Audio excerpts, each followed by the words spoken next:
That's right, Stephen Lauren. It was put in place in 2011, essentially dictating physical locations like schools, places of worship, and hospitals were off limits, and to extend past that for events such as weddings, funerals, and public demonstrations. Now, this new policy change is essentially giving ICE agents far greater flexibility to move forward with detainments of individuals lacking legal status.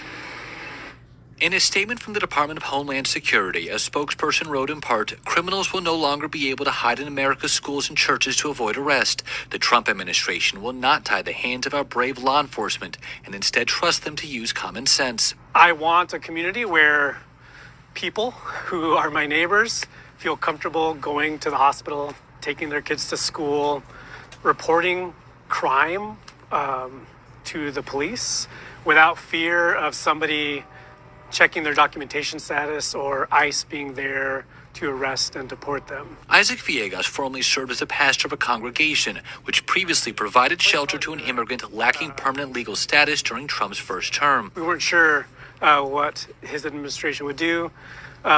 This time around, he's very clear. Likewise, schools can now come into focus, drawing a sharp rebuke from NCAE President Tamika Walker Kelly, who wrote, "President Donald Trump's order allowing ICE to target schools and churches does nothing to support our children's education. Instead, it is meant to disrupt the lives of our students, their families, and communities with fear."